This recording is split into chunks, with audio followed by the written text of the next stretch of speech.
I need a new amp simulator. I love amp sims, and anyone who doesn't like them can leave me alone. Now before you click off, hear me out. I also love analog gear. I don't think there's a real substitute for messing with physical knobs and stomping actual pedals. How else am I going to find a place to put the Budweiser, the drunk guy, and the front row spills? Looking at you, Kyle! Truthfully, I think there is a special something when it comes to feeding off of the sound and energy coming from your cab. It's an awesome feeling, and one I do sincerely miss. But amp sims have come a long way. To an extent, you can get the same sound of any piece of analog gear modeled into an amp sim, and it sounds fucking awesome. Amp sims are dope, but not perfect. There are lots of options out there for sims, but not all are created equal. So today, I wanted to compare 4 amp sims to see which one is best, and which one I'm going to switch to. But first, we should do a little backtracking. What amp sim do I currently have, and why am I switching? Good question, Kyle! For the past year, I've been using THU overloud. Kind of. I've actually been using Slate Digital's All Access Pass, which comes with a version of THU.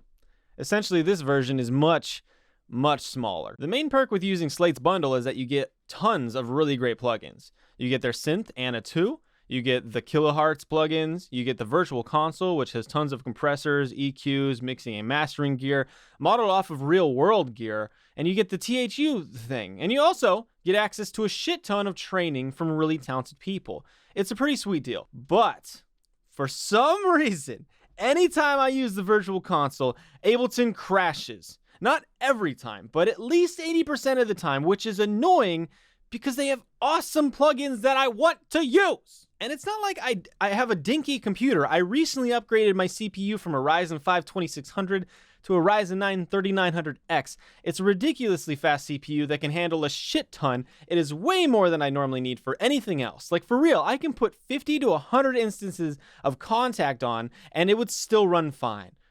Or like, you know, one neutron. So my computer isn't the problem, and although I really fucking love their plugins, if it keeps crashing my projects, then what is the point? I'm not going to spend $150 a year on a demo version of THU. It's just not worth it. That being said, I've decided to move on to a new amp sim, something that can be a workhorse but isn't too complicated, something that has good models and a decent selection for a reasonable price. For context, my technique for getting guitar tones is as mild as it gets. If I find a preset that gets the tone in my head, or something that I like, then I'll slap it on and start recording. I don't really care about tweaking every little aspect of an amp, because for me, it's an added step between me and actually playing. Now, I know that's probably a slap in the face to any Rage Against the Machine or U2 fans, but I'm not super interested in the inner workings of every part of the amp. When I get bored, I tinker, sure, but when it comes to making music, I don't want anything slowing me down from experimenting. The way I adjust the tone of the guitar is actually playing the guitar. Controversial, I know, but now you know my personal perspective. Now that housekeeping is done, let's talk amp sims. I chose 4 that I found really consistently on forums and blogs as well as other videos. These are SLT Amphub, THU Overloud, Amplitube 5, and Bias Amp 2. Make that 4.5. I'm also going to throw in the Slate Digital THU version, and I'll explain why later. And there are, of course, other options like Blue Cat and Soft2, but I'm only going to do 4, so if you like a different one, comment it down below so other people can see. All right, let's talk about THU. Coming in at 269 euros. Is it euros or pounds? Or liters? Litres. Fuck you, Kyle! Normally for the price of 300 UK monies, this sim includes 89 amps, 50 cabs, 77 pedals, 18 mics, and is claimed to be updated with new models monthly. You can also buy individual packs like metal, rock, R&B, which cost anywhere from 60 money on sale to 90 per pack. It also comes with 2 kinds of demos. One is the full program with a 15-day full access trial period, or an endless, I think, 10 minutes at a time demo. So you can use it for 10 minutes and then you have to restart the session to start the clock again. If you're on a budget, you can mess around with some tones, record a DI version into your audio track, save and restart, and then you can bounce your track with the THU tones that you like to a separate track to get the sounds on your record. The only problem is that anytime you want to tweak the sound, you have to restart and bounce again, but it's free, so stop complaining! Presets are well put together and labeled easily to see, so you can just hop into one and trust that the name will get you pretty damn close to what you're looking for. Like other plugins, it also sports the ability to change the placement of the mics on the cab, but I don't like that you don't have the ability to change the distance away from the cab, so that's a con for me. Speaking of which, let's do the pro and con thing. Pros.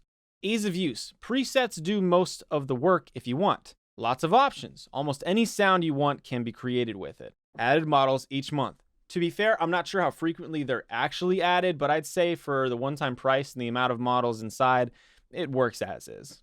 I also like that you can move around each component wherever you want. You can even throw the amp all the way at the end. No one is stopping you. Except the drugs. What happened to you, Kyle? Cons. The price. It is a good chunk of change. I do think it's really close to fair price, but it's just a little too pricey for the average player. The interface looks janky, I guess is the word. It took me a solid 2 months before I realized the amp and pedals actually could be manipulated.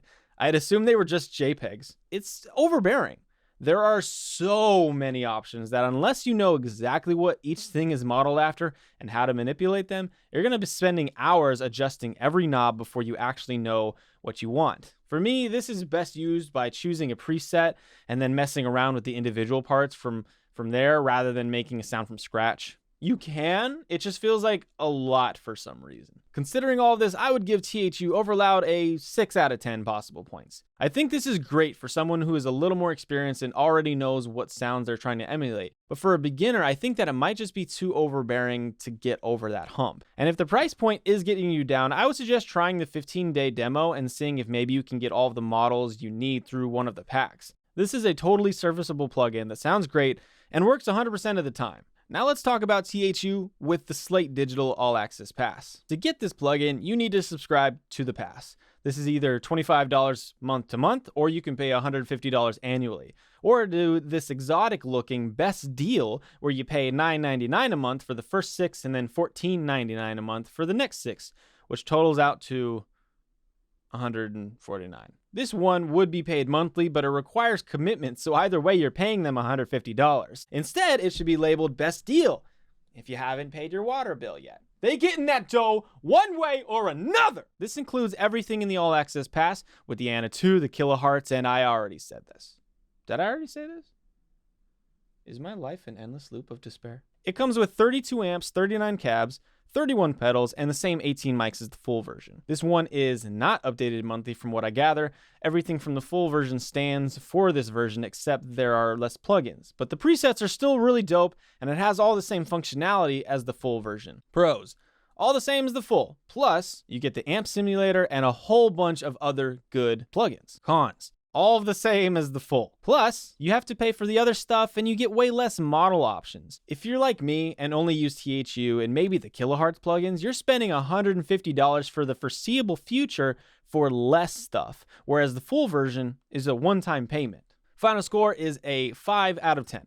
This is great for beginners who are also going to be mixing their own music. I really like the trainings, and honestly, if Virtual Mixer didn't crash my DAW so frequently, I wouldn't change my setup. It has plenty of options to get all the sounds you need, and once you get used to it, you can really make some cool stuff. In fact, I use it to make my EP. Also check out my EP, link in the description. STL Amphub.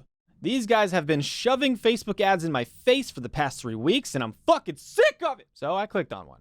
And now, we cool. This has a similar business model to Slate, as you can pay for a subscription to use their entire library. It's $10 a month or $100 yearly. You see, Slate? That's how you give a bulk discount.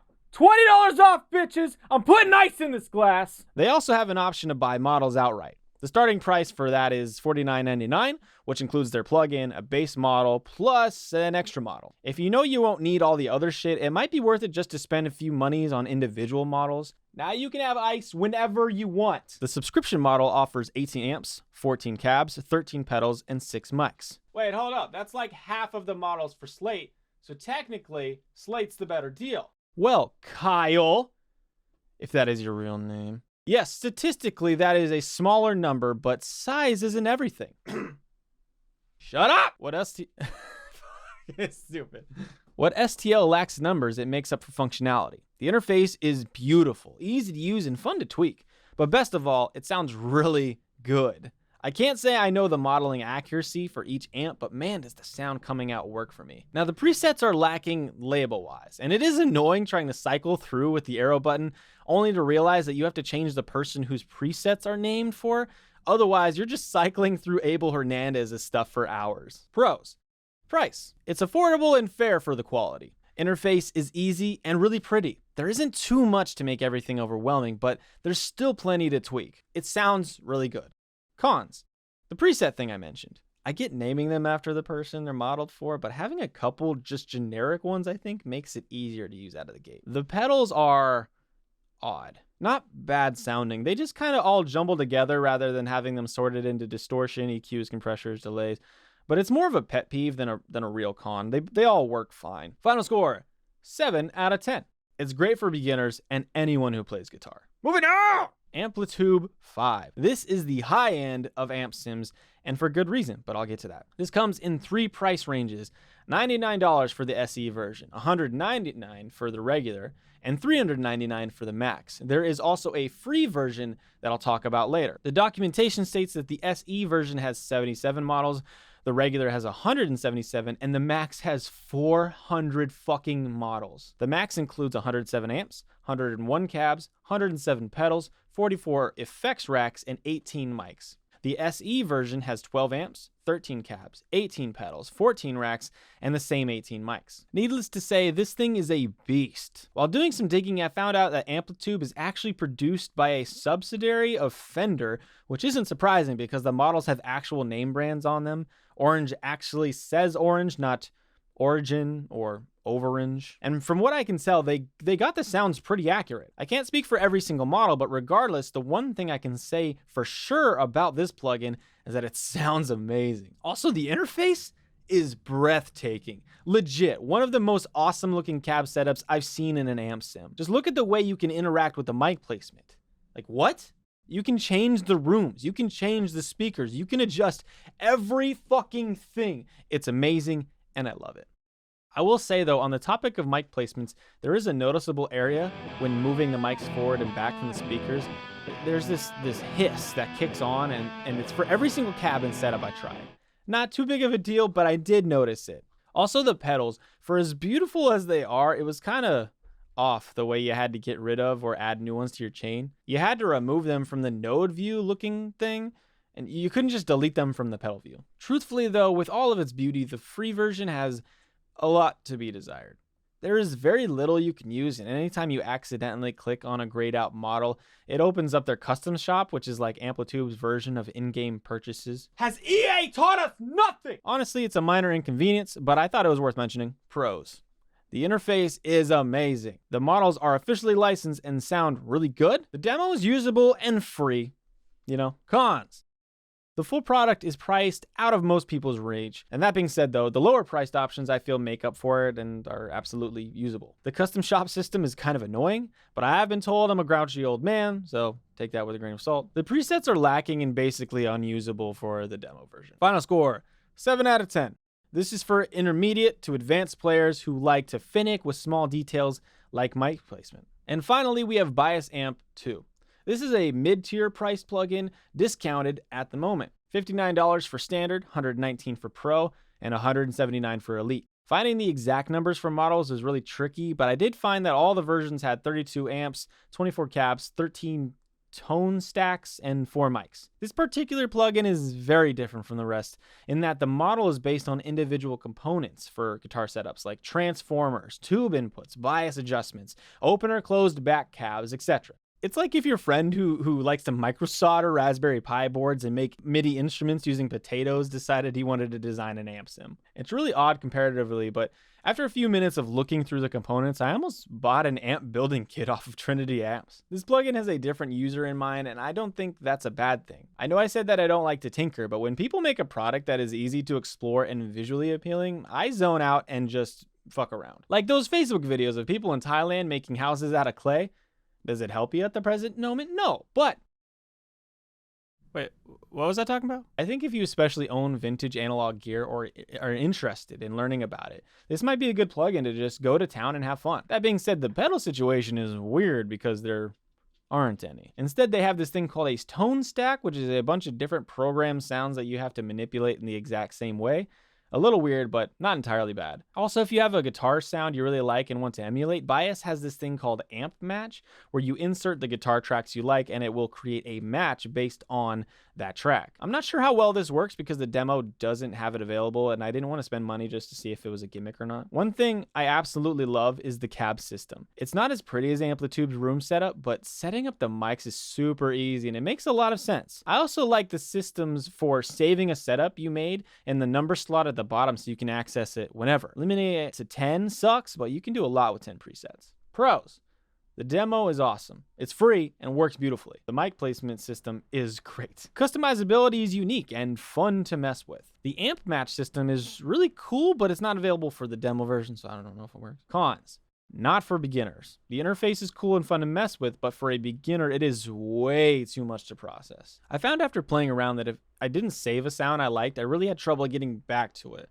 This is probably a personal thing, but whatever, it's my video. I don't give a fuck! Final score, 7 out of 10. This is for intermediate players, techie people, or advanced players who know how to mess with the small parts of guitar setups. Since there is a free version though, I think it's well worth it to try out. So final thoughts here, it's a whole bunch of if statements. I can't possibly say which is best for everybody because they all fill different needs based on who you are as a player. That being said, here are some ideas for general use. The best overall pick. Amplitude 5 Max. If price is no obstacle, I think the sound interface and true to model sound really gave the edge over the other products. I don't always think that the priciest options are the best, but in this case, the sheer number of options and quality behind them blew the other sims out of the water. The best value pick. STL or Bias Amp Demo. Bias Amp's demo is really nice, and it has a lot of cool options for tweaking the sound to something you'll love. I also love STL though. The subscription price makes it reasonable for almost everyone, and the usability coupled with the great sounds makes it well worth it. Best for beginners, STL or THU through Slate Digital. If you only want a guitar plugin, then STL is the way to go. It's cheap and easy to use. However, for getting my own personal problems with Slate's virtual mixer, the Slate All Access Pass has amazing plugins for your entire project. It has professional plugins, and the smaller THU version is plenty enough to get you going. Personally, I'm going to switch to a mixture. I always love messing with different sounds, so I'm going to keep Bias and Amplitude's demo versions and couple them with STL's subscription. I figure between those and my other stock amp sims, I'll have plenty to get me on my way. That's it for me, everyone. If you want to hear the music I make, link is in the description, so feel free to check those out and subscribe if you want to see more. Thanks, everybody. The main perk with using The main perk with using Slate's bundle is that you get tons of really great play. Fuck, why can't I say this one?